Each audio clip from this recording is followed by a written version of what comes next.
I raised up a little bit. It's 7 p.m. on Monday, July 6, 2026, and I call this regular City Council meeting to order. Councilmember Mounts, would you lead us in the flag salute, please?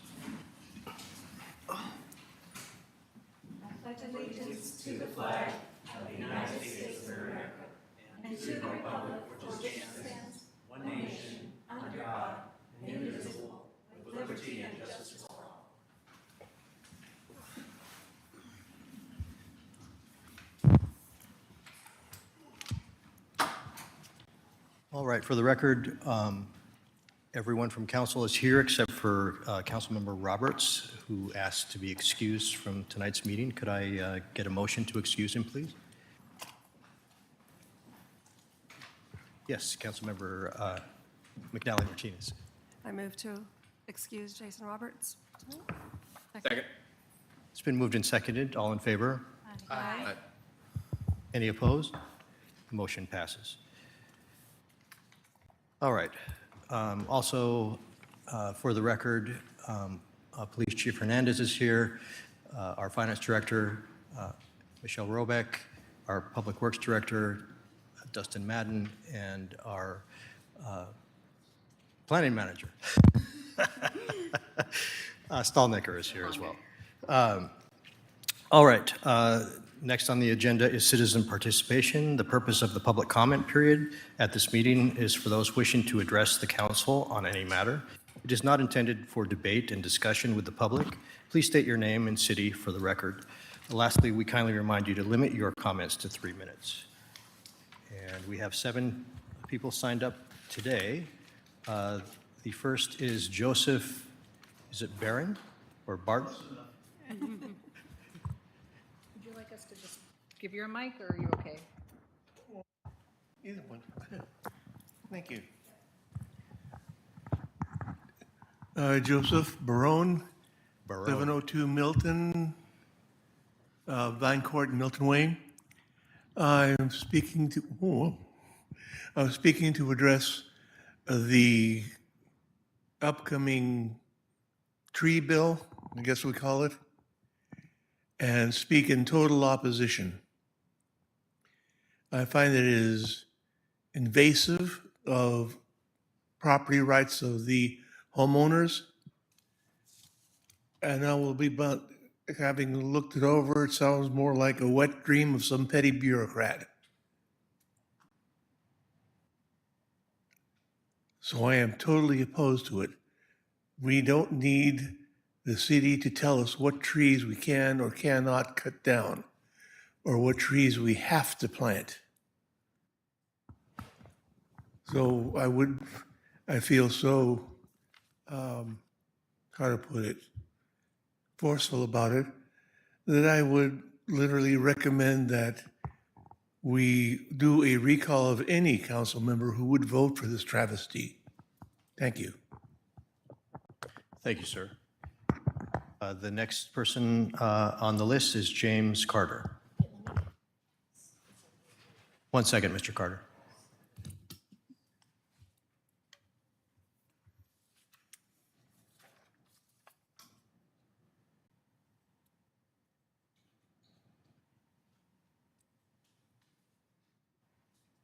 Are we good? Okay, Mr. Carter. James Carter.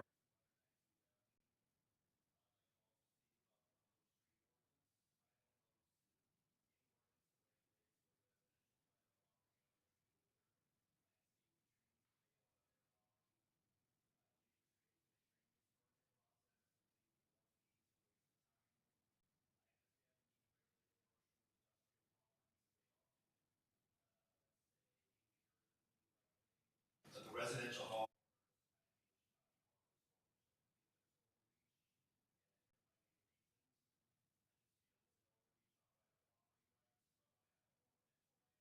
Be allowed to do that, but want to have open space.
Thank you, sir. The next person on the list is Joanne McNally.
Thank you, ma'am.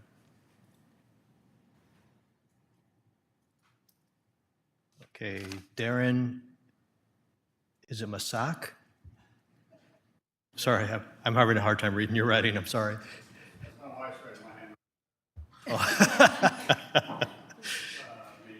Oh, Majak, okay, thank you.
Thank you, sir.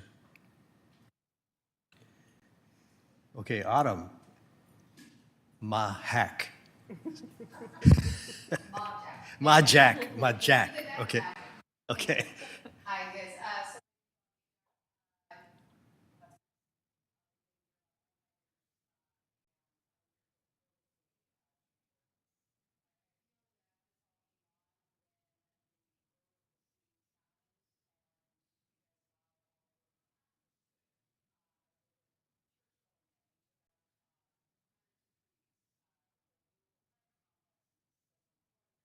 They took out a bunch of stuff. Now the rest of us,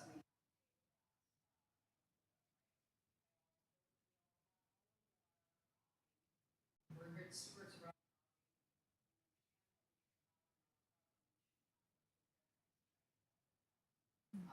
So.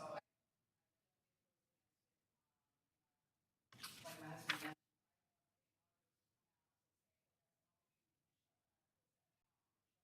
Or cut it down, sorry.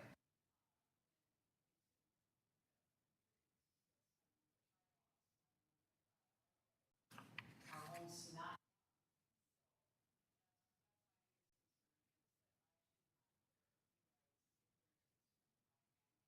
And tripping hazard.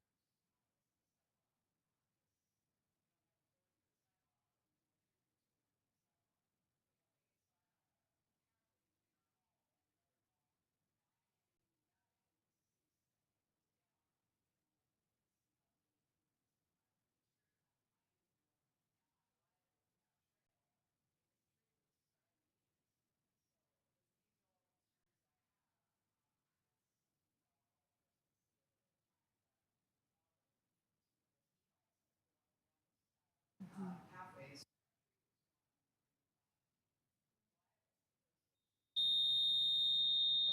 that time out? Okay, cool. Yeah. Thank you, ma'am. The next person on the list is Jackie Strader.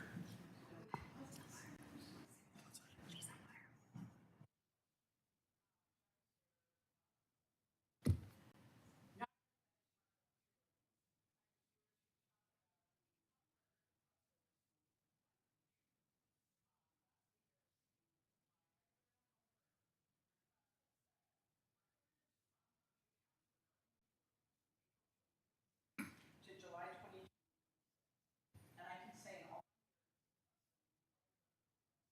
I have never.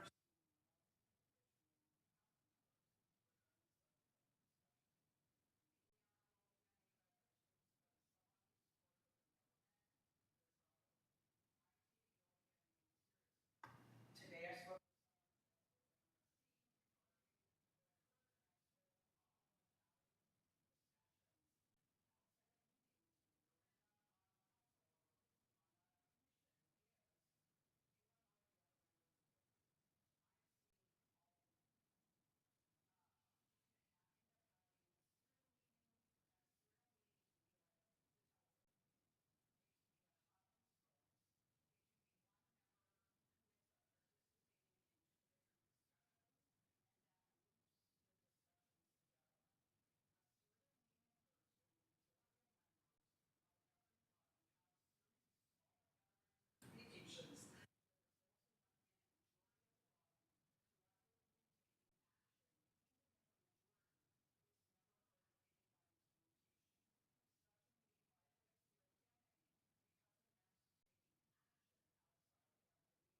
An action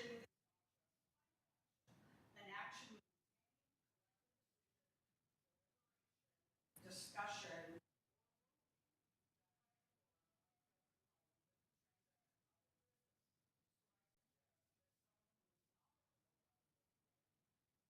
Maybe the city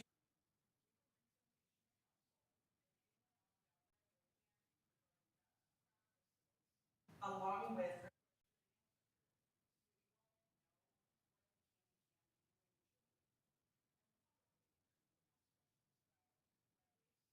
To find out.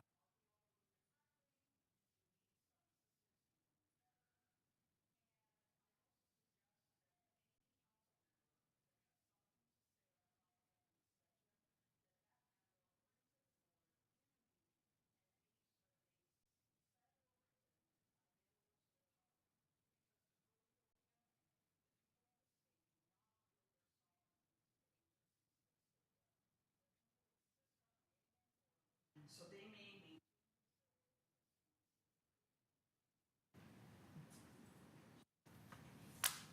Thank you, Ms. Strader. The last person that's on our list, our sign-up sheet this evening is Jacqueline Whalen.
Thank you. That's the end of our list. Is there anyone else in the audience that would like to speak? Yes, please come forward.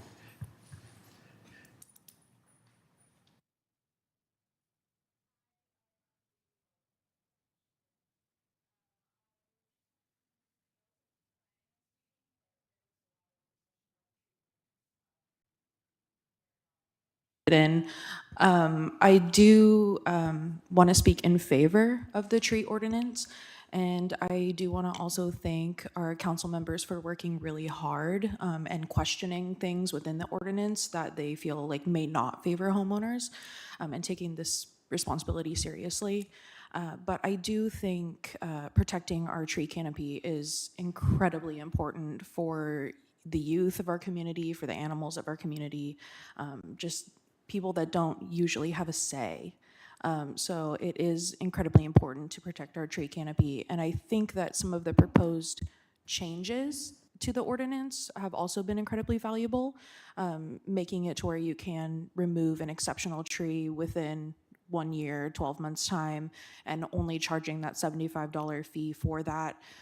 I think that that is a cost that homeowners should burden. You are a homeowner, and it's something that is manageable if you plan for it within that 1 year time. Thank you. All right, anyone else in the audience like to address the council this evening? All right, seeing none, we will move on to additions and deletions. Are there any requested additions or deletions to the agenda this evening? Yes, Councilmember Mounts.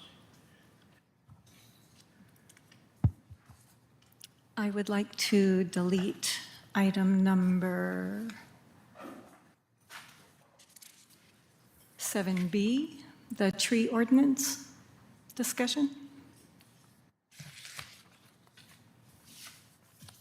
Anyone else like to delete the tree ordinance discussion? I second.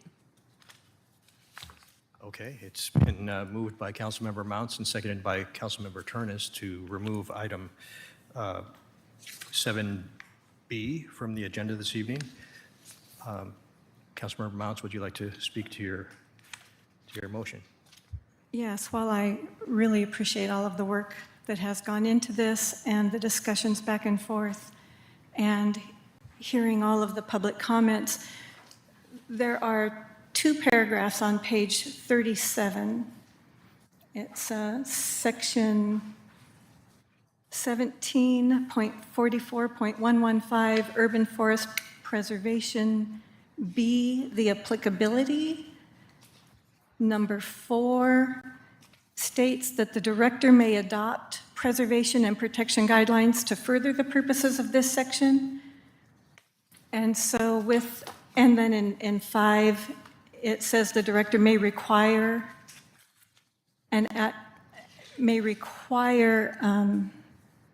independent review of any land use application that invoices tree removal, and at Milton's discretion by an independent qualified tree professional, the applicant shall pay for and Milton shall select the third-party tree professional.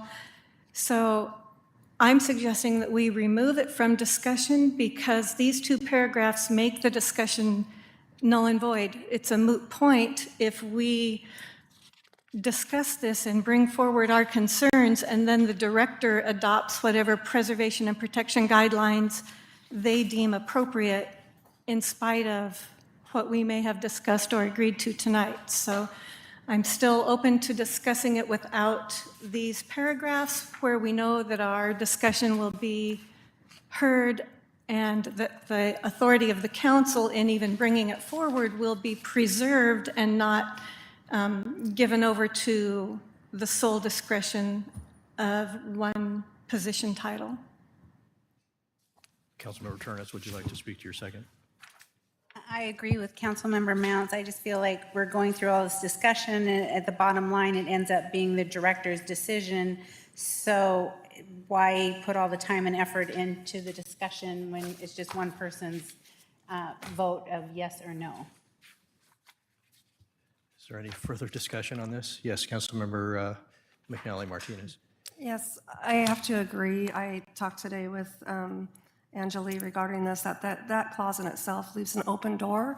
I feel like any consensus, any discussion we have, as long as that clause is in there, where any other tree preservation, protection, replacement, and planting standards and procedures the director deems necessary, it's open for the director to make any changes they want later, the way I read that. So that being said, I don't know if we should be discussing the current proposal until they bring back something that is actually fair to the citizens.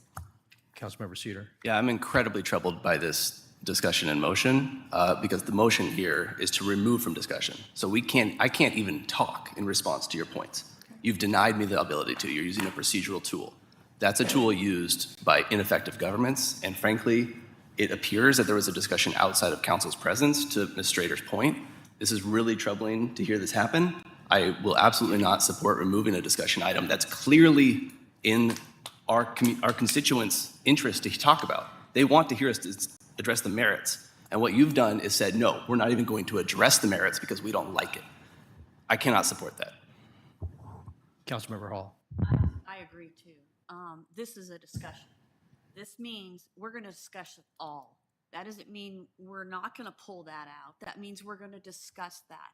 It's not fair to the people, that pros and cons, if we don't have the discussion. That is why we're here. We're not here to pick and choose what we want to talk about. We talk about all of it. And that's it. Any further discussion? I'm not Yes, opposed. Councilmember McNally Martinez. I just want to clarify real quick. I agree, discussion needs to happen. And I don't know, and I think when I talked to Anjali. As a point of order, I'm sorry to interrupt. I'm sorry. Mr. Mayor, as a point of order, we're only discussing whether to pull it or not. So to the Yes. extent that any member wants to talk about the substance, that is inappropriate for this motion. Okay. So I want you to please ensure that the quorum respects that. I apologize. I apologize. Any further discussion on the motion on the table? Mayor, if it's not appropriate, it's not appropriate. Yes, please. If the discussion is that you don't like something, that's why you have the discussion, so then you can have All right, consensus. Mr. Mayor, a point of order, that this is a council decision. This does Okay, not involve thank any you. member of staff. I'm sorry to interrupt. No, that's why I asked. I didn't know if it was appropriate. Thank you. The discussion is solely about removing it from Yep. the agenda. And I apologize for that. This is just sort of coming out of left field for me. Any further discussion on the motion on the table? Okay. It's been moved by Councilmember Mounce and seconded by Councilmember Turnus to remove item 7B from the agenda from this evening. All in favor? Aye. Any opposed? Nay. Nay. Mr. Mayor, I'd ask for a roll call vote. All right. I was going to ask for the clerk to call the roll, but you don't have a microphone. Councilmember McNally Martinez. I'd say nay. I didn't understand the procedural process, and I Okay. apologize. Councilmember Hall. Nay. Councilmember Poor. Nay. Councilmember Cedar. Nay. Councilmember Mounts. Yes. Councilmember Turnus. Aye. Okay. Motion fails, so we will have discussion on item 7B later in the agenda. The next item on the agenda is the consent agenda. There will be no separate discussion on these items unless a council member requests, in which event the item will be removed from the consent agenda and considered immediately following the consent agenda. All items listed are considered routine by the Milton City Council and will be enacted in one motion. Can I get a motion to enact the consent agenda? Councilmember McNally I'll Martinez. move to enact the consent agenda. Second. It's been moved and seconded. All in favor? Aye. Any opposed? Motion passes. All right, the next item on the agenda is presentation for Employee of the Month.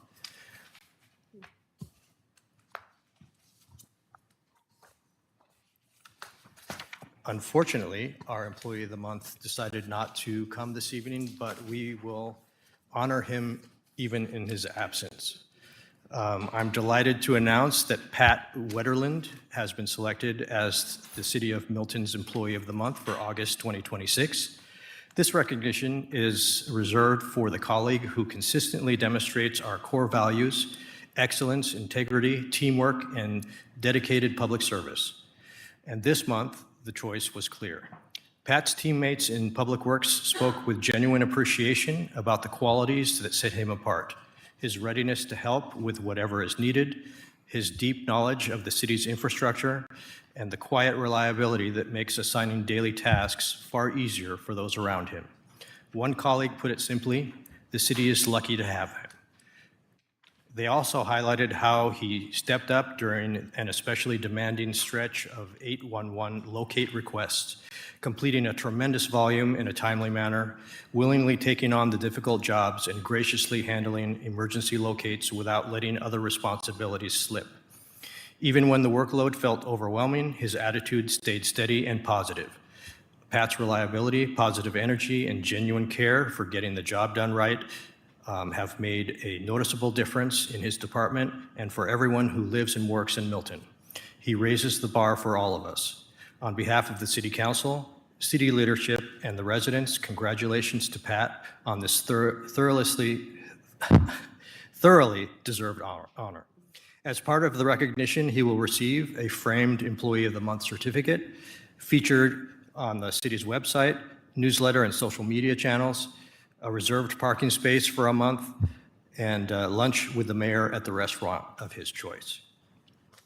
We are proud of the work he does every day and grateful for his continued dedication to the city of Milton. Please join me in congratulating Pat Wetterland on the outstanding achievement. Let's celebrate his contributions and continue to follow the strong example he sets.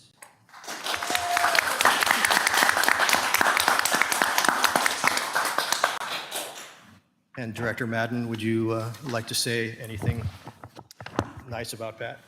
I agree with everything that was said about Pat. He is a quiet leader, and everything that he delivers out in the field or he requests done out in the field, he's done it 10 times himself. So he is an active leader who leads by example. All right, thank you. Thank you. Oh, and next item under presentations is a police officer recognition. Is that was last one? Okay, that was last time. You're recognized. Congratulations. All right. Now moving on to the regular agenda. The first item on the agenda is item 7A on page 19 of your packet. And Planning Manager Stallnecker will be presenting this item. Thank you, Mayor and Council. So this is on for action tonight. It is a move to adopt ordinance 214326. This would add subsections .170 outdoor storage, .180 outdoor sales, and .190 drive-through facilities to 17.44. It would also amend 1744-200, which is the animal shelter, kennels, and pet shops.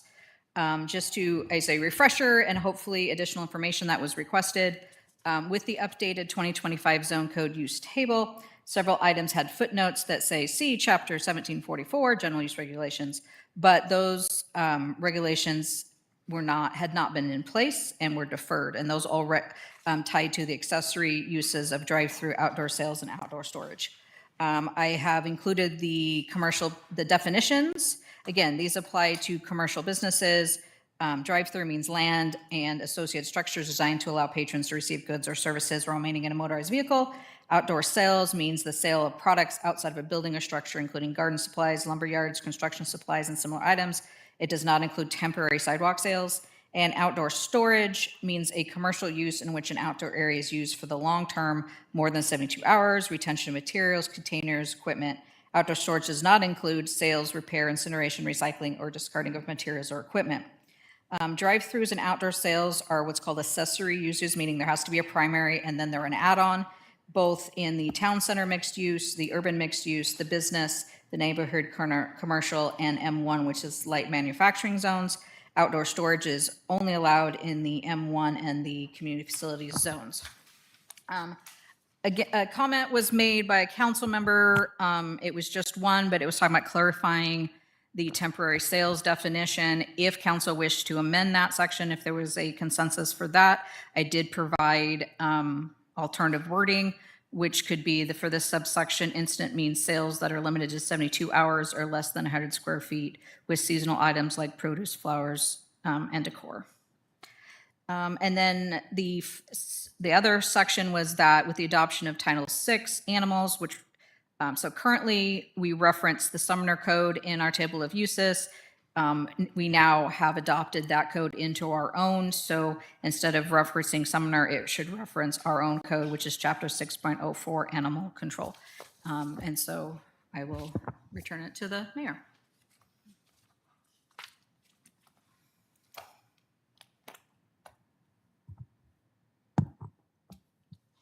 All right. I would accept the motion at this time.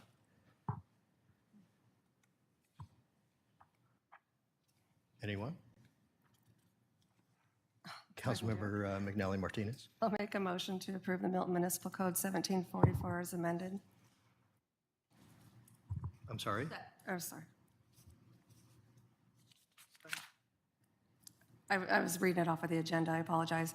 I move to approve the motion for the Milton Municipal Code 1744. We're on item 7A Am I reading the on wrong page one? 18, Sorry. on page 19. Okay, thank you. I apologize.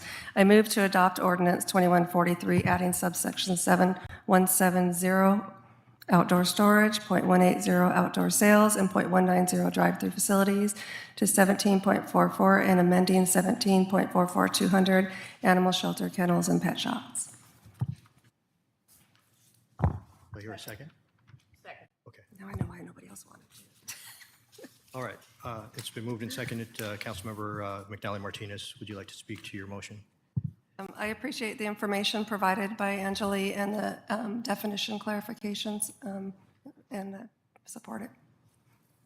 Councilmember Hall, would you like to speak to your second? I always appreciate when we're cleaning up and updating our codes, so thank you. Any additional discussion from council? Yes, Councilmember Mounts.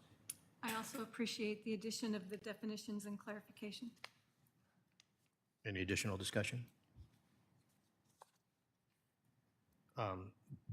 Seeing none, this is an action item. Is there anyone from the audience that would like to address the council on this issue before the vote? Seeing none, it's been moved by Councilmember McNally Martinez and seconded by Councilmember Hall to adopt ordinance 2143-26, adding subsections .170 outdoor storage, .180 outdoor sales, and .190 drive-through facilities to 17.44 and amending 17.44.200 animal shelters, kennels, and pet shops. All in favor? Aye. Any opposed? Motion passes unanimously. Thank you. Okay. All right, and the next item on the agenda is on page 25 of your packet. And this one, Anjali, our planning manager, Anjali Stolnecker, will be presenting this. So based on the joint study session, staff was asked to consider alternatives that might soften the standards for developed residential properties. Planning Commission had asked for more direction before it was getting kicked back to them. And so staff appreciates that feedback was received and has listed a few possible changes. Many of these suggestions are from the city of Kirkland. And again, what I'm roughly looking for is some sort of consensus of if they feel like these suggestions or a version of them have merit, that they would like the Planning Commission to work on a revised proposal, then that would give them more of a direction. If there is certain items within the code that a consensus of the council feels like doesn't fit or doesn't work or has unintended consequences, again, they have the ability to bring that up, kind of poll if there is consensus for that, and then that is what I work on. Most of the conversation was on decreasing the requirements for single-family duplex properties, especially as it relates to hazardous trees. So what I got some feedback from several different council members, which I appreciate. And so I just sort of did kind of a rough response to some of the questions that were raised, and then did some summaries of what possible changes could be that I think are closer to what maybe would relate to a majority of the council members. And again, a lot of it had to do with cost and risk to homeowners. I wasn't going to necessarily read through all of those responses as much as get to what those changes are proposed. If we feel like we need to back up at some point, we can do that. But the proposal, so here's some of the proposed possible suggestions, possible options that could be. So the biggest one, I think, was there was a lot of concern with the idea of damaged or dying trees, that if people had to pay for a permit or had to replace trees, that might prevent people from doing so, and that could be a danger and a harm. And so one of the proposals is that any damaged or dying trees can be removed. No replacement trees would be required, no permit required. We just would request that people notify the city, because one of the things that was kept brought up is how do we know how many trees we're losing? So if we had what's called a tree notification, that would help us keep track of that, no cost for that. I'm going to run through this, and then it was Council Member McNally Martinez had demonstrated, I believe it's Puyallup, that has kind of a flow chart that helps kind of visualize what this would be. So I did put that together. It is on your desk. There's a few here, and it's going to be on my sheet. And I hope that kind of, again, starts to get a feel of, would this be closer to what people, a majority, are comfortable with? And then just in general, I know the language can be a little much, and I do agree that the way, again, most of this is out of Burien's code. It can be a little cumbersome. So if there's any, if there's a consensus of, you know what, maybe if it was rewritten in a more simpler language, that would be helpful when we get to that point. Happy to do that as well. The idea is again, naming of things can help. So if exceptional and significant are hard to figure out, maybe again, who are we doing? Kirkland uses landmark and regulated. So those are just things kind of top level.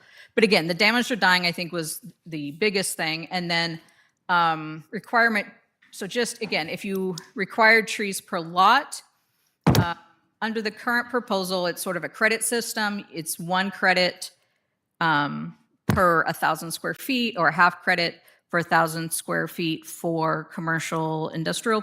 I think it's less than that for industrial. So an option would be to make the tree credits for any of the commercial mixed-use properties and make residential's flat rate. It also could be for, there was also a suggestion by a council member that maybe the commercial and the residential are the same if we stick, and again, this is if we stick with it for development. So if you did 1 per 1,000, that's requiring more trees. If you did a half a tree per 1,000 square feet, that would be less trees. And then again, this idea of maybe we go to a flat rate for lots with existing houses and, single family and duplexes. Kirkland uses 2 trees up to 10,000, 3 trees for 10 to 20, and 4 trees for greater. Again, these are suggestions to think about. It could be, yes, we love that, or we like a version of that, or we don't like any of it. There was also a recommendation to eliminate, so again, Burien's has what they call an exceptional tree table, which depending on the type of tree, because certain trees have more value, it had different heights. The feeling is that can be very confusing. And so maybe we eliminate a varying tree table and simply come out with one size. So maybe, again, could be 30 inches, could be 26. There's not necessarily a magic number. It's just trying to, if we're trying to get those major, keep and protect the largest trees. We would suggest that there are some trees that should never be considered exceptional, no matter their size, things like ash and cottonwood. And so there would be something that says these are trees that maybe are regulated, but they're never going to be an exceptional tree. So again, looking at this is Kirkland's as another version, another option to consider for healthy tree removals. If it's an exceptional tree, again, that idea that it's greater than 26 inches or it's greater than 30 inches, you would be allowed to take one down per 12-month period. You don't have to have a reason for it.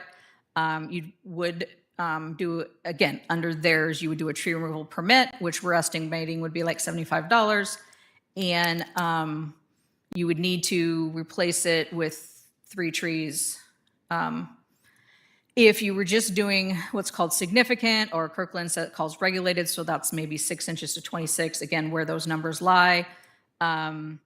If you already have a tree lot and you're just taking down 1 tree, and you already have, again, if you're 8,000 square foot lot, you have 3 trees, you're taking 1 down, you meet that 2 tree minimum, you just have to notify us that you're doing it. If you have 0 trees, except for the 1 you're taking down, you would have to do a permit and then replace whatever it was needed. So you take down the 1 tree, you replace 2, or you replace 4, depending on the size. And most time standard replacement is 2-inch leafy, 6 feet evergreen. And then another thing they had that, again, depending on how you go, there's different ways, because the goal is to try to prevent the loopholes. One is to try to preserve the urban forest as best we can.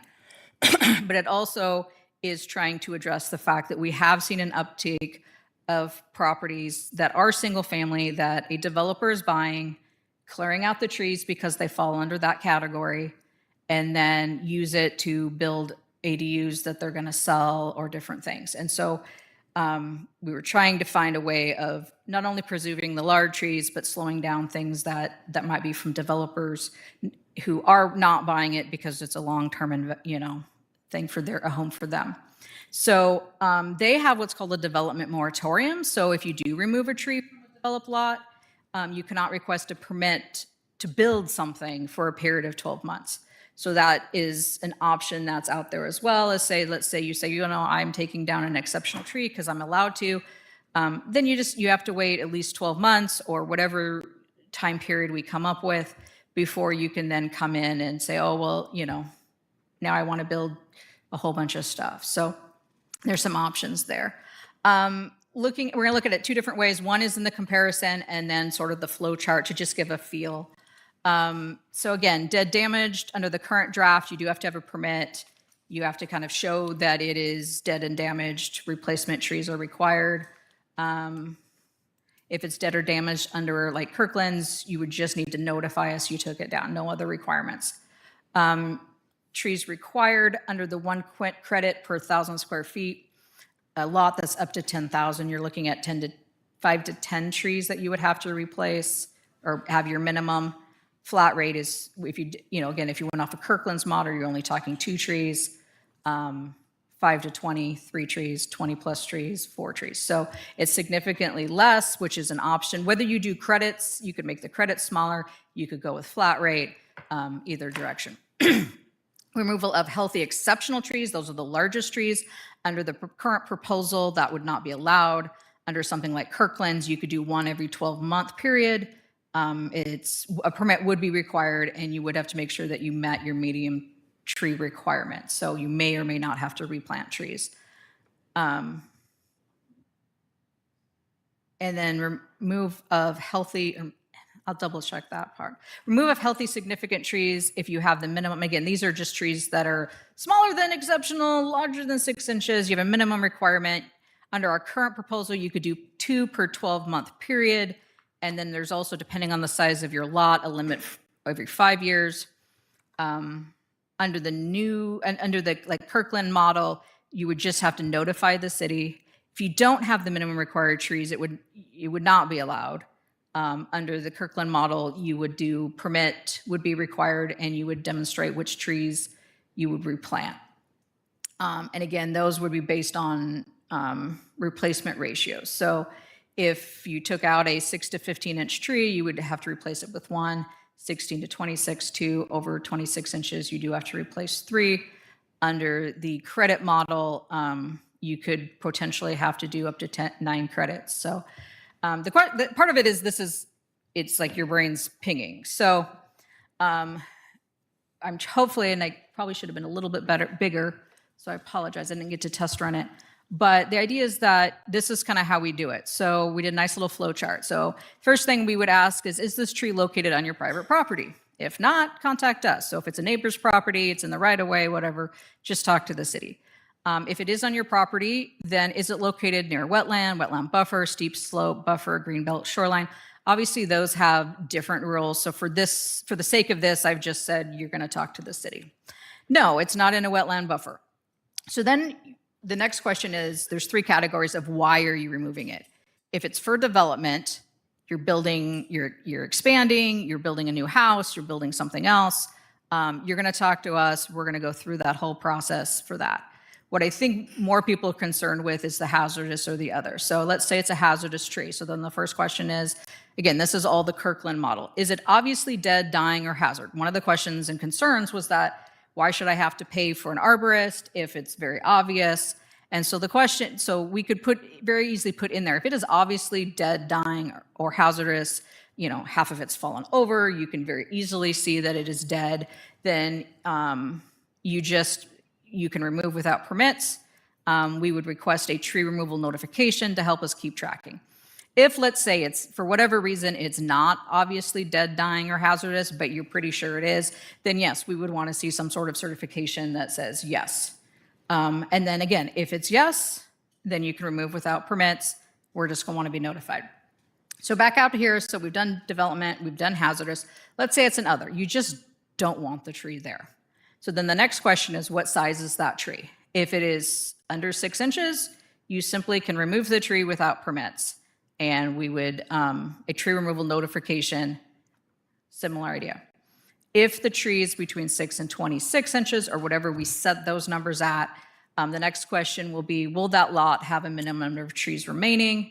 Our little squiggly kind of reminds us that we're looking at maybe 2, 3, and 4. So if it's yes, again, you're removing it, you're just letting us know. If it's no, we would ask for a permit. Again, we haven't set that fee. My assumption is it'd be approximately $75. And you would say, yes, yes, I need to replace it with this many trees. This is where I think I'm replacing them. We would issue that permit. If it is over 26 or wherever we set that mark so that it falls under that sort of landmark exceptional tree, then it would be, you would have to have a permit. You're limited to like 1 tree over 12 months, or let's say you're like, I have 2 that I would like to take out, then we could probably say, okay, then you just can't take anything out for 20. And there is 3 replacement trees for tree removal in that case. So again, we were asked to bring back some more options. This is where we're doing. If there is certain wording, whether it's in here or in the original code that you're like, hey, this, I would be more supportive if this language was gone. Is there consensus? Or yes, I like this. Can the Planning Commission work on more stuff that would be closer to this? Whatever that is, that's what this opportunity is. Ideally, there would be some sort of, hopefully, if there's no consensus on changing anything, it makes it really hard for us. But if there is some sort of consensus, like we think this is moving in the right direction, I'd be happy to take that back to Planning Commission. All right, I'll open this for discussion. Is there anyone that'd like to? Yes, Councilmember McNally. I'm just going to back up to earlier this evening. I had this guy called Angeline. We had a long discussion today. Just Angeline and I had a discussion today. And I think a lot of us are digging through that ordinance that was first provided to us, really looking in depth with it. So I think she had said, I should ask for consensus that the paragraph be removed on that section B4, section 3B4, where it states that any tree preservation, protection, replacement, and planting standards are, the director can change as needed, as necessary if this is passed, if we were to go with that period. And the reason I just say that is because, and she agreed, the intent of the administration is not so that future planning directors can change what's decided by council and the Planning Commission. That's not the intent of what they want, and it does, the way that's worded, does kind of leave an open door for the future planning directors to implement whatever they deem fit by that language. And I could be wrong, but that's how it read to me, and that was our discussion today. So that was one consensus I kind of wanted to ask council. Can we have a consensus that at least that part of things, that we would not leave it up to a director to change procedural standards or to change standards of this once it's adapted? So. Any further discussion? Councilmember Cedar? Yeah, thanks for raising that. I think it's a good question. Can you talk about why section 4 and 5, like what the targets are, and if those are needed to be that broad and open-ended? So again, this is one of those places where we did take this from another city who does have, and it may be that their vision was a stronger take on this. I understand the need, our code always talks about being able to establish the procedures. So that's things like making sure what's the application, how do we review it? But I concur that when we were discussing it today, that my guess is it's like it says planting standards. It may have been more like this is how you do it, but I think there is some, it's so broad that it could, in essence, make it more strict than what I think was the intent. And as we've tried to say, yes, that council sets that. So I have no strong concerns so that would be B4B was removed. And requiring have been reviewed. And I guess under 5, that's kind of standard. Again, this is pretty standard for any projects. And I don't know that, that if they're doing a development and they're doing a parking, parking study, they're going to have to hire those people to meet those requirements. It's pretty standard for us.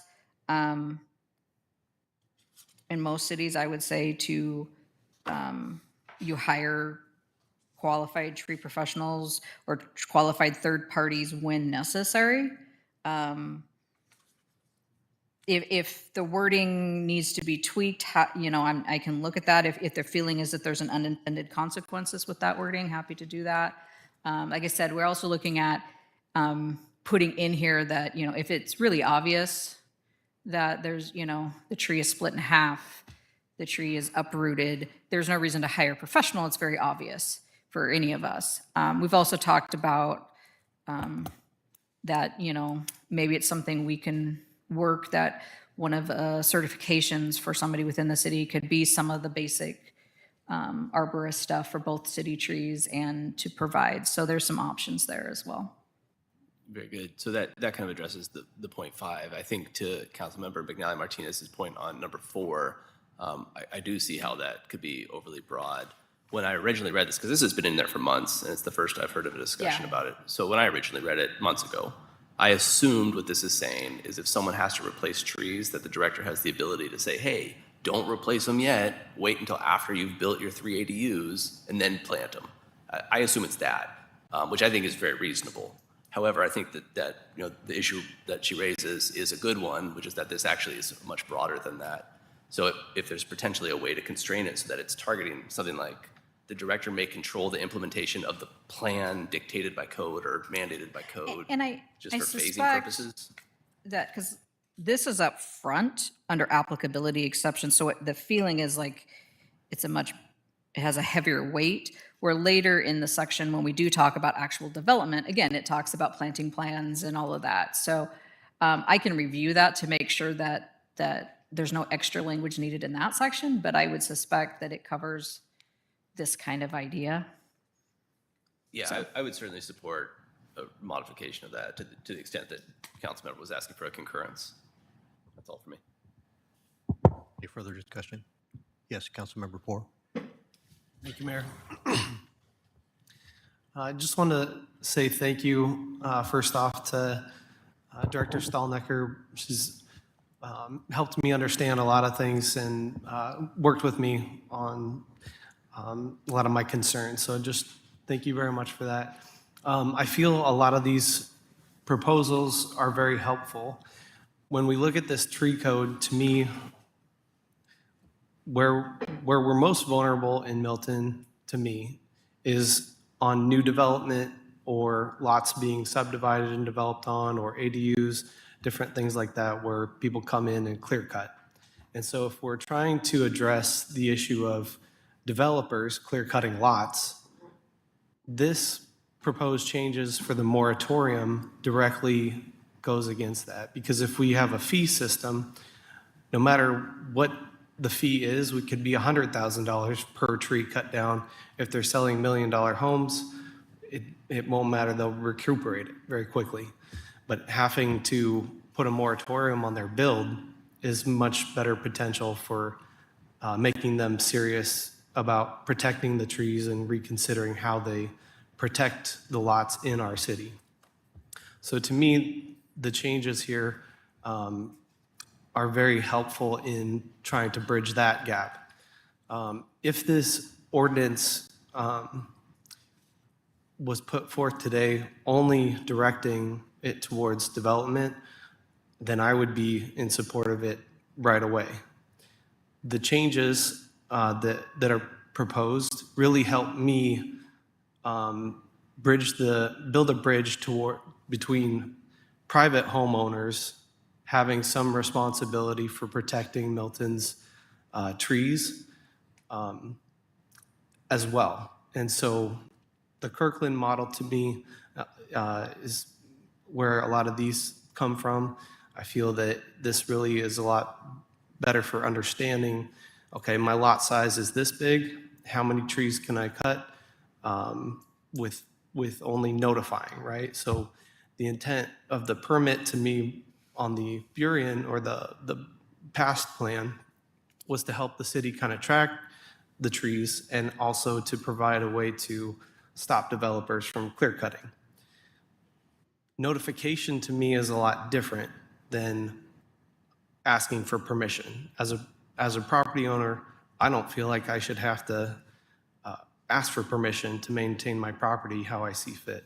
I want my trees. I put a lot of money and effort into maintaining my trees, trying to rake up all the leaves, the debris that they cause. I love the trees, but I also want to be able to maintain my property how I see fit, mold it how I need to. To me, these changes kind of help marry protecting the trees, targeting the developers who come in and clear cut, while also trying to address private property owners' need to kind of help preserve our canopy as well.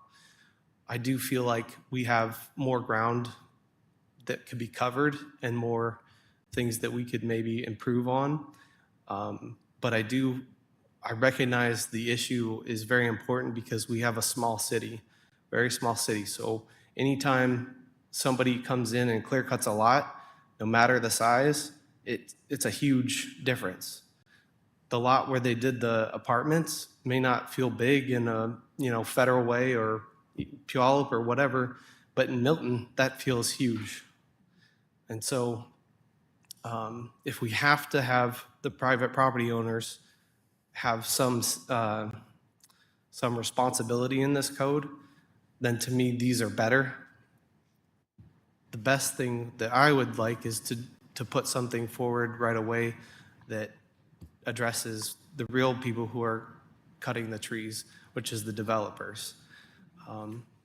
Anyway, thank you very much for this. I feel like the flow chart is really wonderful for helping us understand what kind of trees are protected, what in the changes, what kind of trees are more regulated, and then also showing that people can have that freedom to maintain, dead and dying trees without repercussions. Anyway, thank you. Any further? Yes, Councilmember Terdes. Thank you. I don't know if it's just possible to actually make an amendment just saying there's no clear cutting, because I think all of us are in agreement. That's the one thing that we can agree on, is that we do not want these developers coming in and clear cutting a whole city block full of trees. And I don't know where that middle ground is between saying that and then taking the property owners' personal rights. I know personally as a property owner, if I decide to put an ADU in the back of my yard, I need to take out 3 trees in order to do that. I understand the canopy, and I don't know if it's possible to, based on this, like if I can replace those trees and place them somewhere else in Milton, but not on my property. I think we all love trees and we all understand the benefits of trees, but I think when you're saying to the property owner that you have to do this, and it just, to me, it just seems like you take their personal rights away from them of what they want to do with their personal property. So just to clarify, if the purpose of taking down trees was to construct something, it's under a different section, and we would look at, you know, can you build it without taking down? If you can't, then yes, you can take those trees down. Depending on how many other trees, you may not have to replant any. You may have to plant a couple. You could choose where those are. You could choose to pay an in lieu of, that kind of thing. So if again, if we're needing to make space for something, then yes, there's a definite process on how to do that. And so, yeah, so could there be something that's maybe more percentage of trees? I don't know.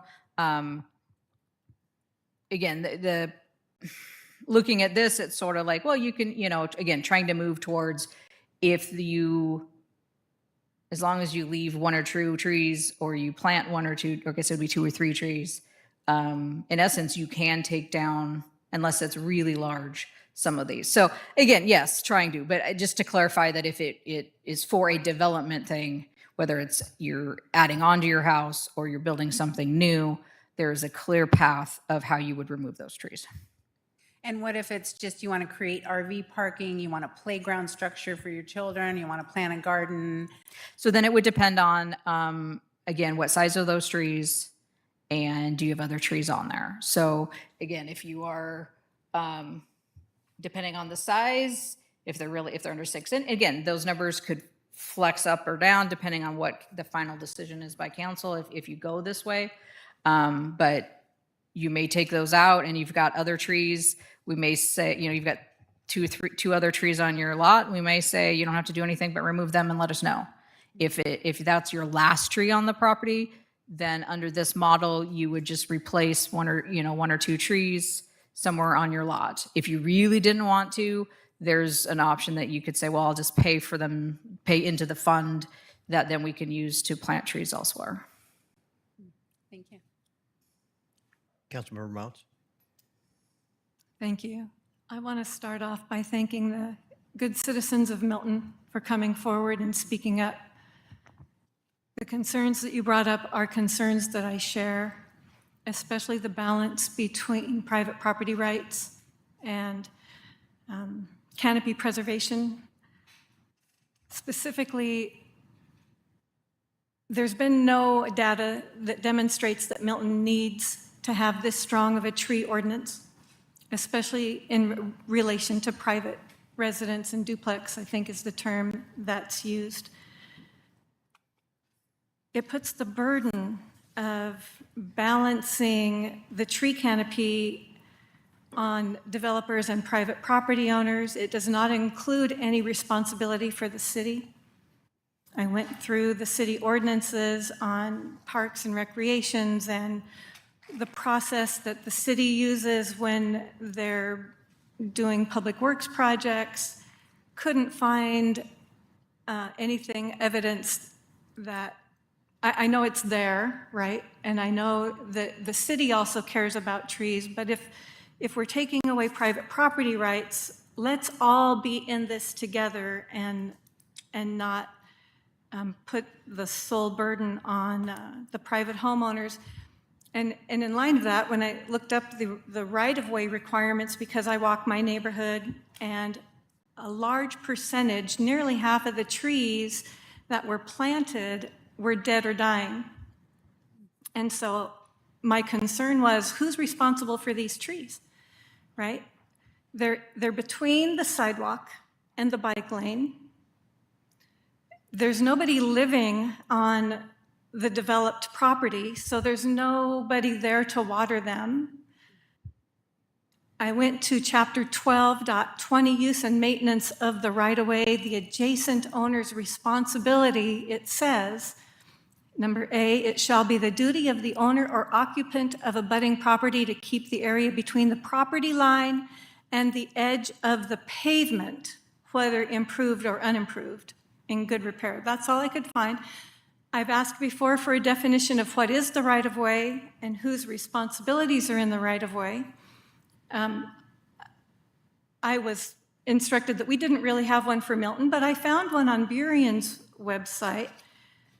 And in further research, just so that you know that it's not an emotional, I mean, it is obviously emotional, it's personal for property owners, but I called Burien today because I wasn't able to get data at our last meeting as to how many trees were saved by having such a strict ordinance.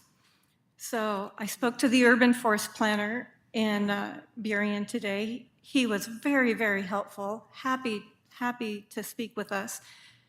They've had this ordinance for nearly 4 years. They have no data on how many trees were saved. They said generally it's good. There was a big learning curve. There was a lot of work involved to the point where they had to hire a full-time person to manage this ordinance, which I don't know that, I mean, we're not as big as Burien, but I don't think that that issue has been addressed at all. He said they get about 80 permit requests per year, and I said, of those 80, how many do you approve, right? Meaning that if we got a permit request that was denied, there would be some data there. We denied it because it's a healthy tree and we don't want you to take it down. Well, out of the 80, he said we approve about 80. The general removal and the general replanting, they don't have anything to really compare to what it was before, but mostly it's for development and in the right-of-way. They focus on exceptional trees that are 30 inches.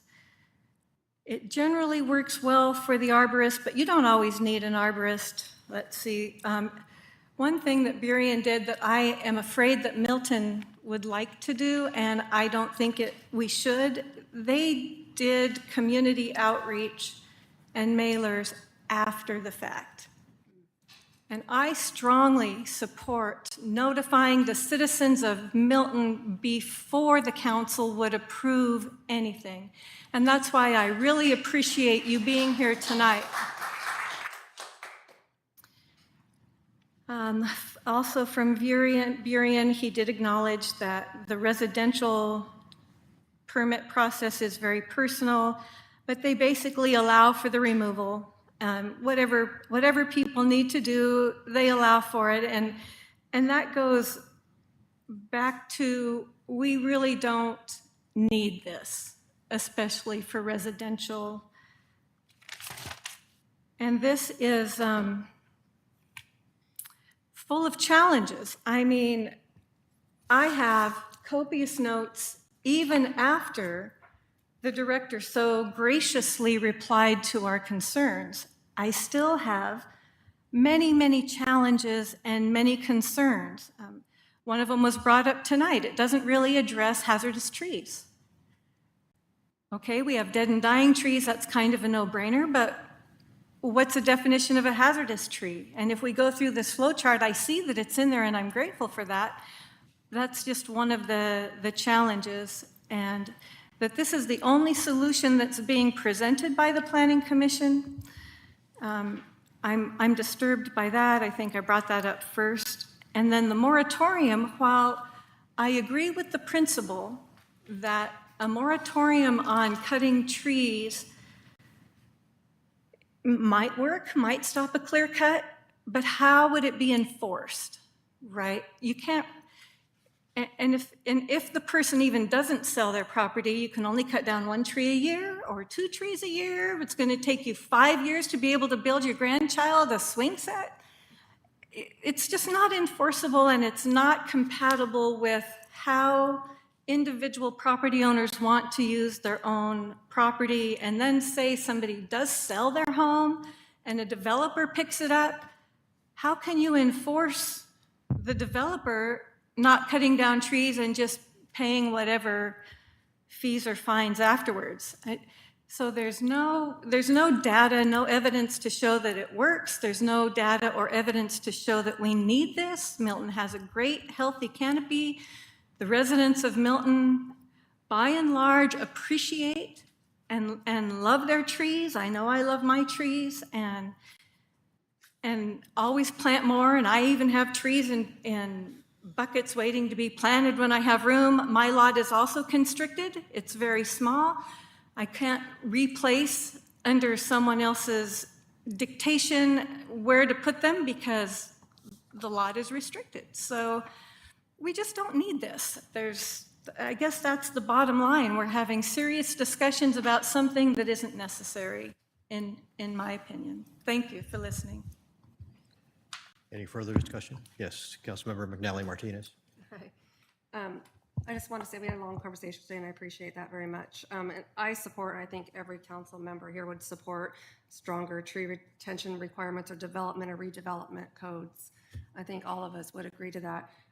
I have a bit of an advantage that I work for another city. I work for City of Puyallup as an employee, and I spent some time today with our planning manager and asked him regarding City of Puyallup. I mean, is this in the future that we're going after homeowners? And he specifically stated to me, we would like to increase our development and redevelopment codes, but we are not going after homeowners. So when we hear that we're saying other cities are doing this, there are some cities doing this, yes. I agree that Burien, Kirkland, Tukwila, quite a few up north, a few down south, but not cities around us.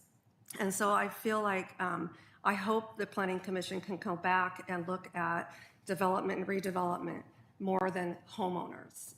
I also wanted to state that we have to remember that trees are living organisms and they're not permanent structures.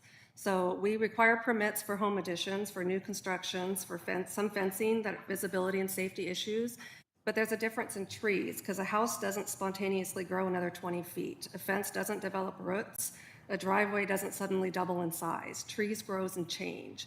A tree that was appropriate when a home was built 20 or 30 years ago may eventually create problems that nobody could have anticipated. Root damage, driveways, foundations, branches damaging roof, excessive sap dropping on roofs and vehicles, sun blockage. I mean, you could go on with the list. One other is obstructing changes needed to make a home ADA compliant if they have a heritage tree or a big tree in their front yard. So there's just so many things that restricting homeowners. So I would like to see the Planning Commission focus now on development and redevelopment. And let's look, and even if you put together the moratorium or you did the notification so that we can start a tree count and see what's happening. On another side note, I don't know if you guys, there's a gentleman on Facebook who puts old pictures of different areas. And last week he had some old pictures of Milton from 1960s. And these pictures showed the corner there on Milton Way, and that showed Dave's Restaurant in Triangle Park. And you look at the pictures, and there's actually more trees today than there was in the 1960s. So again, I have to agree with Councilmember Mount, is we don't have a problem that needs this excessive of a reaction. And I think this is reactive versus what's happened in the past year. I asked this afternoon when I was talking to Anjali, is when you guys were at Milton Days last year and you were asking citizens if they were okay with the preservation program, was this after the lot was cleared on Milton and Porter? And she confirmed it was after. And I understand that's a reactive because I too. I said, but if you ask those same residents, are you willing to take away my property rights and what I can do with my property, you're going to probably get a different answer from the majority of those residents if they own property. So that's where my consensus is on this.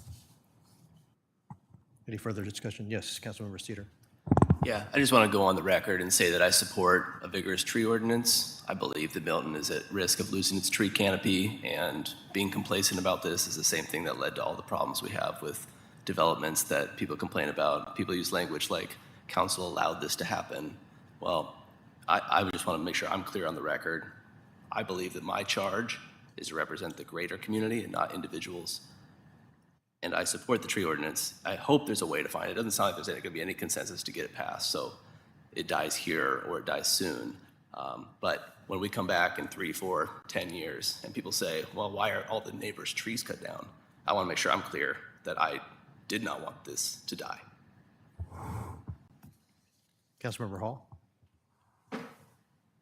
So I do want to say, and I have said this before, the reason why there are more trees now than before is because they gave each child a tree to plant.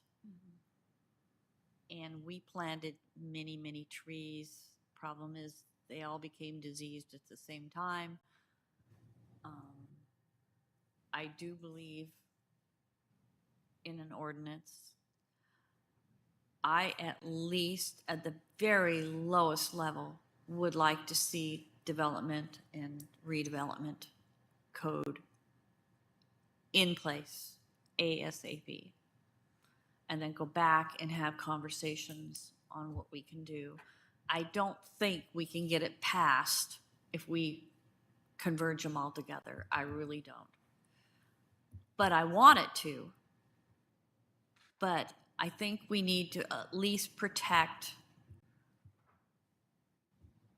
what's happening with our development. We don't have a lot of land, but we do have a lot of older houses where people could come in, or corporations even could come in and buy them up and strip them. And I think that's what we need to be looking at as well. Any additional discussion? All right. I think this is enough to take back to the Planning Commission. Appreciate everyone's comments, concerns, suggestions, and we will see if we're able to bring something back. Thank you, and sorry for taking up tonight. Thank you for putting this together, Planning Manager Stalnecker. All right, the next item on the agenda is item 7C, the Purchasing Policy Resolution. And our Finance Director, Robeck, will be presenting this item. Thank you, Mayor and Council. The Purchasing Policy section of the Employee Handbook provides guidelines for expenditures of the city. The attached updates to the purchasing policy incorporate additional guidelines for federal awards and add a new federal award standards section. These updates are intended to help the city manage federal awards in compliance with uniform administrative requirements, cost principles, and audit requirements for federal awards, or 2 CFR 200. This item was presented for discussion at the regular city council meeting on July 20th, and some minor text modifications have been incorporated as a result of discussion at that meeting. Those include adding the words direct and indirect so it reads for all federal awards, direct and indirect, to make sure that we're capturing awards that may pass through another and come from the federal government and pass through another entity. The other adjustment was, instead of citing a series of 2 CFR 200, we've just put the entire code in there. Those are the only changes since the last presentation. That's all I have. All right. Would anyone like to make a motion so that we can open discussion? Yes, Councilmember Mounds. I move to approve Resolution 26-2004, adopting the updated employee handbook. Anyone second? Second? Okay, it's been moved by Councilmember Mounts and seconded by Councilmember Poor. Councilmember Mounts, would you like to speak to your motion? I think this is a great addition to the employee handbook, and thank you for your due diligence. Councilmember Poor, would you like to speak to your second? Just appreciated the updated language. Thank you. All right, is there any further discussion? Seeing none, this is an action item. Is there anyone from the audience that would like to address the council on this issue before the... All right, seeing none, it's been moved by Councilmember Mounts and seconded by Councilmember Poor to approve Resolution 26-2004, adopting the updated employee handbook. All in favor? Aye. Any opposed? Motion passes. All right, the next item on the agenda is item 7D on page 79 of your packet, the Public Safety Sales Tax Resolution. And this is going to be presented by our Finance Director, Roback, and our Police Chief, Hernandez. Thank you again. This item was presented for discussion at the July 20th meeting. And in summary, at current budgeted levels of revenues and expenditures, fund balance in the general fund will fall below the targeted amount of at least 8% of budgeted operating expenditures by the end of 2028. In order to sustain the police department and public safety at levels which meet community expectations, the city will need additional funds to supplement existing general fund revenues which are applied for these purposes. One new source of revenue specifically targeted for police department operations is the public sales tax, authorized by RCW 82.14.450. Based on 2026 sales taxes received to date, it is estimated that a public safety tax would generate about $200,000 annually. This tax requires voter approval and may only be submitted at primary or general elections. If approved, the attached resolution authorizes submission of a proposition to increase the sales and use tax in Milton by 0.1% or 0.001 to maintain funding for police services and public safety in the next general election on November 3rd, 2026. Chief, would you like to say anything at this point? What she said. All right. Okay. Would anyone like to make a motion in order to open the floor on this? Yes, Councilmember Turnus. To open the floor on it, or just? A motion, please. Oh, I would move to adopt Resolution 26-2005, authorizing the submission of a proposed proposition to increase the sales and use tax in Milton by 0.1% to maintain funding for police services and public safety. Second. Okay. Councilmember Turnus, would you like to speak to your motion? Yes, I think this is a very small price to pay for just maintaining our police services and all the safety services that are required within our city. Thank you for putting this together. It was very helpful sitting in and having you explain this all out. It is minimal. It's a very minimal cost, but public safety, you know, the end of the spectrum, what can happen during safety to have that prevention, that's priceless. So thank you. Councilmember Poor, would you like to speak to your second? Thank you, Mayor. Thank you guys for bringing this forward. Although I am frustrated that you made me want a tax, Chief, I can personally attest to the part of your presentation that talked about how your officers take the time to get to know the citizens. Both of my sons, who are young, have gotten to meet many of your officers. They've gotten to participate in the baseball card program. They've received teddy bears.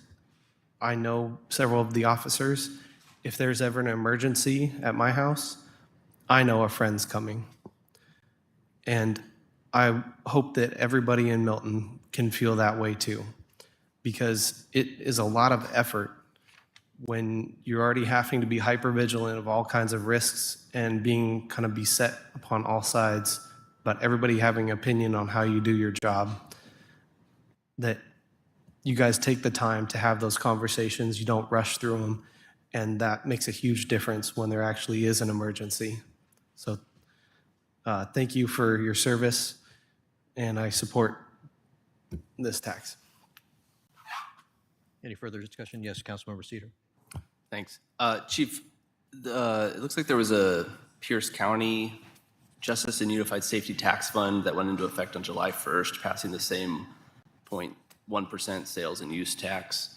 I assume this one specifically would be targeted just towards Milton. Is that the distinction? Is there any interaction between those two, or is there information I'm missing? You can. We have to do the share. Yes, we have to do the share, but the one that Pierce County just passed is under a different RCW. So it's not this particular public safety tax and RCW, but it is a law enforcement tax of 0.1%. So they are very similar, just different RCW rulings. Will we benefit from Pierce County's tax? I hoped the same thing, but when I read how that tax works, I don't believe that the city will benefit from that tax from Pierce County. If Pierce County had enacted this particular tax, yes, we would have, at least to the tune of 15%. Yeah, awesome. Then by all means, let's push. Thanks. Any further? Yes, Councilmember Mounts. I support this and appreciate the work that you've done. I just want to suggest, for whatever it's worth, in the language for the proposition, when we say use the tax rate by 0.1% and in parentheses 0.1 percentage mark, if we wrote that out to 0.001 when it goes before the voters, I think that demonstrates more clearly that this is nominal, it's minimal. So instead of 0.1%, do 0.001 with no percentage mark. And then it's really obvious to the voters that, hey, this is really small, without asking us to do math. Any further discussion? All right, this is a action item. Is there any comments from the audience? Yes, please come forward. Jackie Strader. And as a citizen of Milton, I also support the tax after looking into it. I wondered if it was connected to the Pierce County one. And when I read the House bill, I went, oh my God, this is really onerous, what is required? And then it was explained to me that no, there's two different ways. And then I did the math because the math was confusing. And if I spent $50 a week in Milton over a year and all of it was taxable, I would be giving $2.50 to the police. So I think it's something that everybody can do and get behind. Thank you. Thank you. Any other comments from the audience before we vote? Yes, please come forward.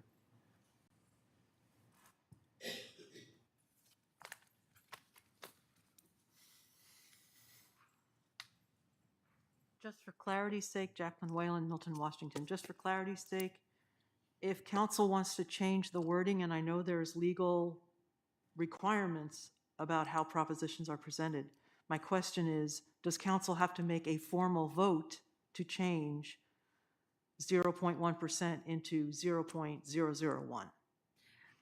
And thank you. Is it Yes. There is language in the resolution that allows the city attorney or Section 4, the mayor and city attorney are authorized to make such minor amendments to the wording of such proposition as may be recommended by Pierce County and city county auditors. I believe that would allow us to modify the proposition or it could allow us to modify the proposition to read as 0.001 instead of 0.1%. Okay, or we could just discuss it here and make a motion to change Yes. it. So let's find out if there is support for that. Does anyone Do we have need a any mo- strong feelings about? Do we need Yes, a motion for that? we would need a motion. That's why I'm asking if I there's. will make a motion, thank you. I'll make a motion to change the wording to 0.001. Second. Okay. Councilmember McNally Martinez, would you like to speak to that motion? I believe Councilmember Mount has a good, people don't always understand numbers or percentages, and so I believe that would actually be visually more pleasing and acceptable. Councilmember Hall? I agree. Somebody's going to look at this, and I think they'll better understand what 0.001 is. Okay. I believe we need to vote on that motion to change the language and then vote to pass the resolution. Is that correct? Yes, okay. It's been moved, sorry. Sorry, I'm looking for the resolution. It's in front of that. Oh, here it is, okay. So you're talking about the 1/10 of 1%? So the item in parentheses is what you want to change? Okay. So it's been moved by Councilmember McNally Martinez and seconded by Councilmember Hall to change the wording of the resolution for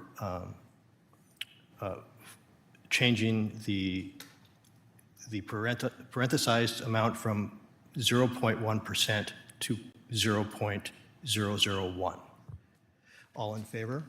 Aye. Any opposed? Motion passes. Okay. Now, it's been moved by Councilmember Turnus and seconded by Councilmember Poor to adopt Resolution 26-2005, authorizing the submission of a proposition to increase the sales and use tax in Milton by 0.1% to maintain funding for police services and public safety. All in favor? Aye. Any opposed? Motion passes unanimously. All right. And now, since this resolution has passed and tomorrow is the deadline to submit this to both King and Pierce County, we need to have a pro and con committee to assemble to create the pro and con voters guide statements.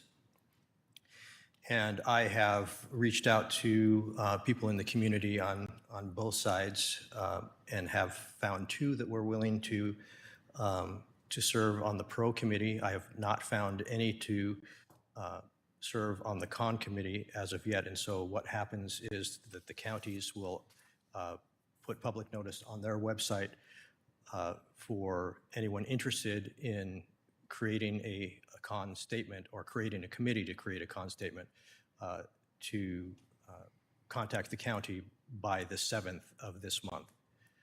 So per the resolution, the council needs to approve the citizens that wish to be on the pro committee, and both Dave and Jackie Strader have stepped forward wishing to write the pro statement for the ballot voters guide. So can I get a motion to seat them on the pro committee?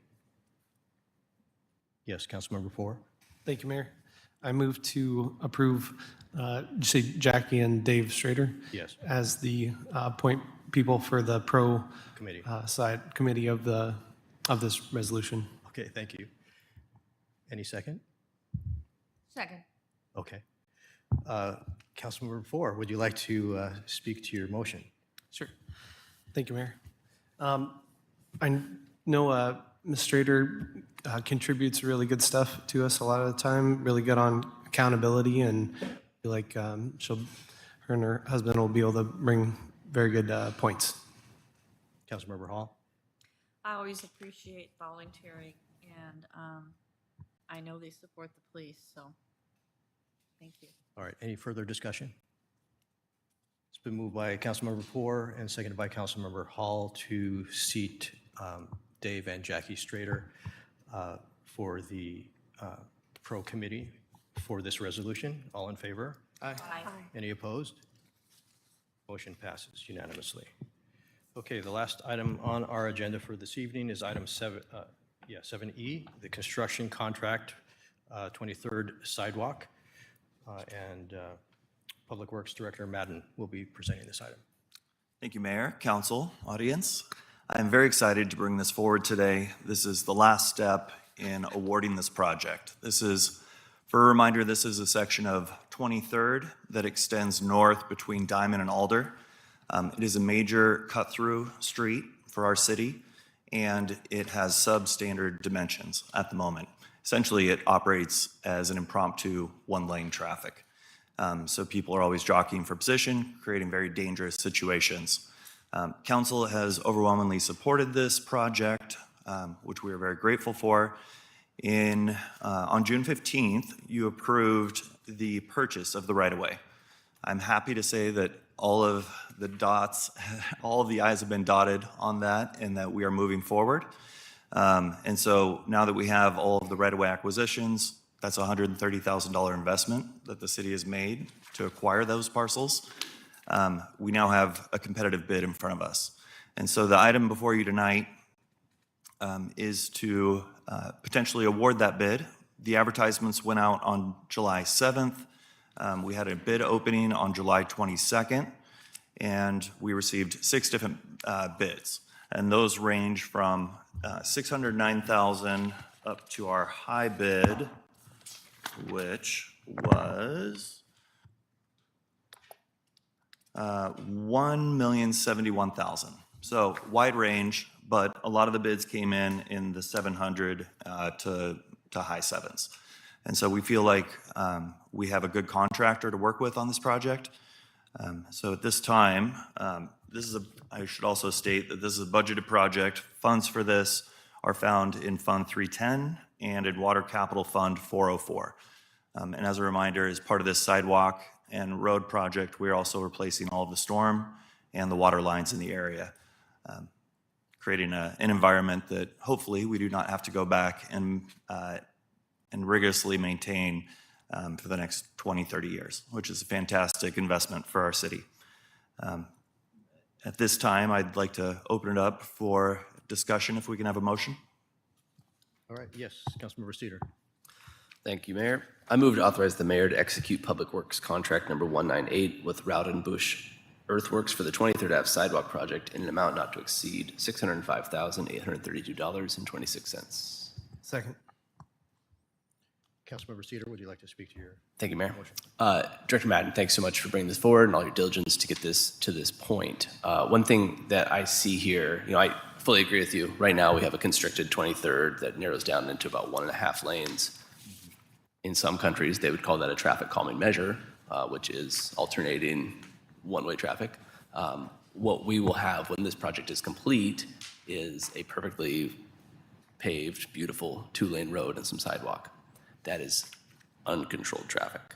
So there will not be, under this design, any sort of traffic calming measure in place. Is that accurate? There will be an additional traffic calming effort. Speed humps will go into this area. But that's not part of this contract. That's a separate. It's not part of the contract. Okay, but that is planned. Yes. Awesome. That's what I wanted to double check. And then to extend further south from there, will that include the other side of the Emerald stop sign between Emerald and Milton Way? For speed humps? That has not been discussed, but that's something I'd be happy to discuss with my team. Okay, Yeah, so but we got it we for are this. looking, yeah, we're looking at 23rd between Taylor and Milton Way, but that is a great addition also. Taylor to Milton Way, and then this Diamond to Alder stretch. Yes. Okay, awesome. Thanks. Thank you. Great work. Councilmember Poor, would you like to speak to your second? I just wanted to say thank you for bringing this forward. Thank you for your work on it. This is part of the comp plan to make Milton more walkable. Also appreciate what Councilmember Cedar said about the speed humps and support the speed humps exploration in both those locations discussed. Any further discussion? Yes, Councilmember Turnus.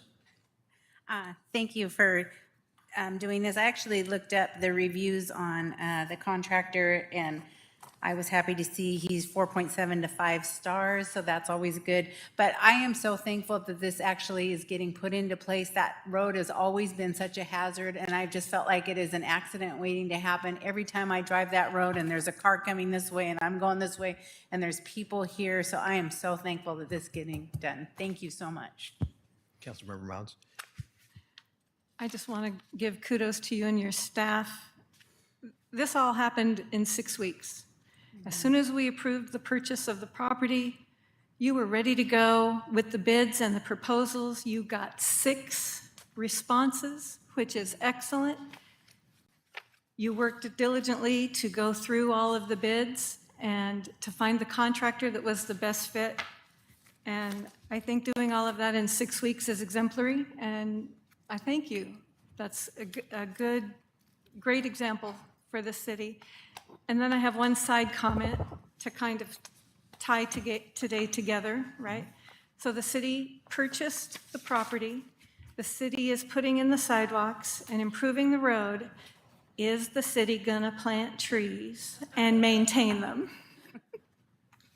Wonderful question. We will plant trees in the areas that a tree needs to be removed. There's one, and it's a small ornamental tree.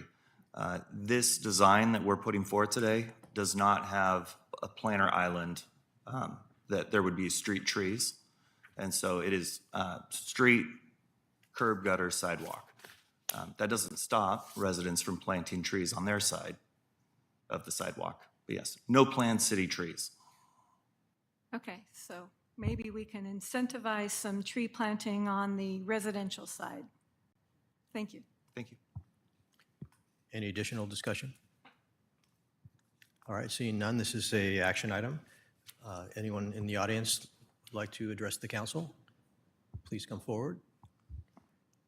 I would love to thank you for all the hard work you've done. And it's think the been mic's tough on. for me personally, but I agree, we needed that sidewalk badly. I see people dodging cars with their dogs, and this is a good thing. Thank you. Thank you. Any additional comments from the audience? Seeing none, it's been moved by Councilmember Cedar and seconded by Councilmember Poor to authorize the mayor to execute Public Works Contract Number 198 with Rowdenbush Earthworks for the 23rd Avenue Sidewalk Project in the amount not to exceed $605,832.26. All in favor? Aye. Any opposed? Motion passes unanimously. All right, the next item on the agenda is an executive session. Per RCW 42.30.1404B, planning or adopting the strategy or position to be taken by the city council during the course of any collective bargaining, professional negotiations, or grievance or mediation proceedings, or reviewing the proposals made in the negotiations or proceedings while in progress. The time now is 8:44, and we will convene to executive session for, let's say, 20 minutes. Mr. Mayor, I'd like to make a motion to extend tonight's meeting until 9:20 p.m. Second. Did you say 9:20? How about 9:30? Let's make it 9:30. Okay. Second. It's moved by Councilmember Cedar and seconded by Councilmember Mounts to extend tonight's meeting time until 9:30. All in favor? Aye. Any opposed? Okay, we're here till 9:30. All right. But for now, we're in executive session. It's okay.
All right, we're back from executive session at 9:09 PM. And we're going to move on to council reports. Councilmember Turnus. Thank you, Your Honor. On July 24th, I attended the Substance Use Recovery, their 6th annual meeting in Seattle. It was put on by Councilmember Reagan Dunn. I found it a very thorough look at everything that is going in within King County on how they're trying to navigate all the addiction and homeless and mental health issues that are going on. It was just interesting to see how many different branches are actually being utilized. We can look at the big problem of homelessness and addiction, but they actually are working really hard to try and develop programs to address that. It was very encouraging. Thank you. Councilmember Mounts. I just want to thank everyone for engaging in the discussions that City Council is facing. We do represent the public, and it's really great to know what the public has to think on these things. Again, encourage you to go to the City of Milton Wa website and look at the council agendas, and we have an EMF water cooler on Facebook for topics of discussion. Thank you for getting involved and letting us know your thoughts. Councilmember Cedar. Thanks. Yeah, just two quick things. First, I had received an email from Dr. Ellie Klaus McGann, who we had heard from, I think a couple years ago now, but she had pushed out a request for anyone interested in applying for grants for resilience centers, which are trusted, accessible places that can support residents before, during, and after emergencies. It seems like an opportune moment to potentially retrofit some portion of City Hall using grant funding. I will forward it to the staff to see if it's something that we'd be interested in.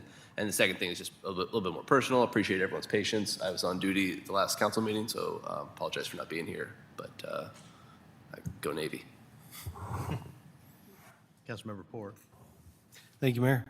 Just wanted to say thank you again to all the directors. You guys have really hard jobs, and thank you for helping us to serve our community better. Councilmember Hall. Thank you again for everybody that came and spoke. It's very important that we hear everybody's opinion. We value it very much. I'm not going to take too much thunder out of Chiefs, but National Night Out is tomorrow night. It is a wonderful event. Touch a Truck too. That's a nice merge together. You were speaking about the teddy bears that your kids got. We worked at National Night Out and Milton Days that year in 2019, where we actually jailed many people. They were bailed out with donations that funded those bears. So I don't know where we are on the bears, but that might be something that we may want to look at again. Unfortunately, I don't have the jail anymore. My husband made me sell it. Thank you. Councilmember McNally Martinez. Again, I want to thank Angeli for all my questions this afternoon. I'm new learning at this. I also want to put a thing, Milton Days is coming up in a couple weeks. I signed up for my volunteer hours. I hope I see other council members there as well. So thank you. All right, moving on to directors' reports. Planning Manager Stallnecker. Nothing tonight. Okay, Public Works Director Madden. Nothing additional. Thank you. Finance Director Robeck. No additional comments. Oh, come on, please. And Police Chief Fernandez. I'll start with, we did have, we did not, Edgewood had an incident on a sign, and so probably seen a lot of stuff on EMF water cooler. I spoke with the chief of Edgewood, and they are doing an investigation, and my advice would be to anybody that if you were responsible for that, you should turn yourself in, because we're getting a lot of tips, and it is an open investigation, and so we are going to be, or Edgewood is going to continue investigating it. So the best thing that that person could do is just come forward, and I'll leave it at that. And then regarding Touch a Truck, we are going to have 2 food trucks there. There'll be the different city vehicles.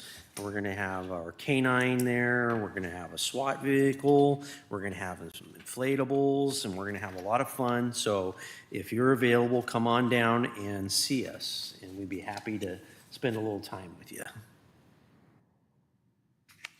Chief. What is the, does it start at 4? 4:30. 4:30, okay. Yeah, that was the only thing on my list, which was that National Night Out and Touch a Truck is tomorrow. This year it will be at Milton Community Park or Triangle Park. And also on the third Friday and the third Saturday is Milton Days coming up, and please come out. It's going to be a fun time, and our events committee has worked very hard to put on a great event for us this year. So, anything else this evening? All right. Seeing that all agenda items have been concluded, I adjourn this meeting at 9:15 p.m. You're going to be been strolling at me.